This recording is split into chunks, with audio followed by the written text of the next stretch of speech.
All right, we begin with that breaking news. The jury in the Kacey Jennings murder trial has reached a verdict guilty on all charges, including capital murder. That decision came just after 5 o'clock tonight for the 2022 killing of his ex-girlfriend, Allison Castro.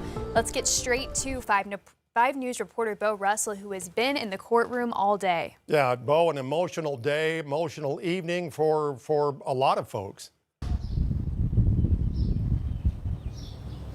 Very emotional, Darren. You know, the family of Allison Castro has been in the courtroom every single time there's been a hearing that I've been to.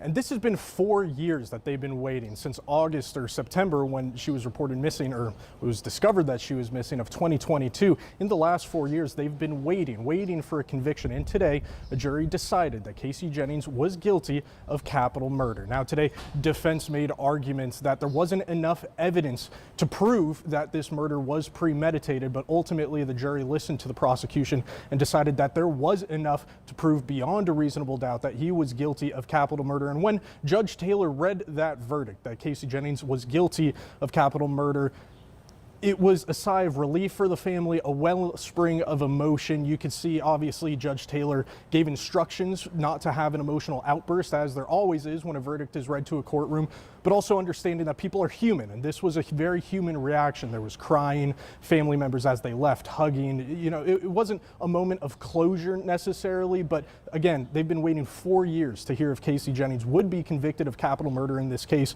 and the jury decided that he was. Now today, during closing arguments, I should say, the prosecution argued that there was enough evidence to show premeditation. They showed photos of Jennings buying an axe, buying a 100-foot-long rope, buying a shotgun a month or so ahead of the time that the murder actually happened. After the fact of the murder, I want to read exactly what the prosecution mentioned during closing arguments. Jennings had Google searched, "What is it called when you kill someone that you love?" And I think that quote really struck home with jurors today.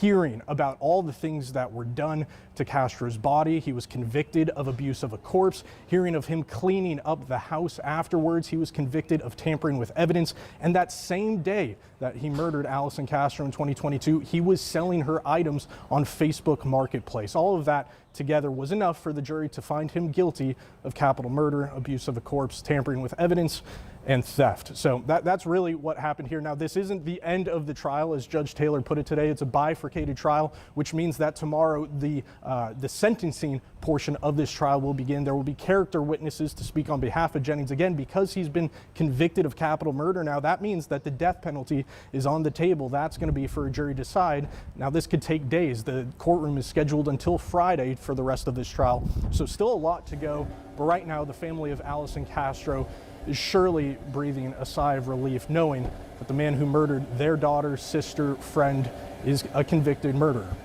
So that's what I have for you right now. Of course, we'll have more as this trial continues.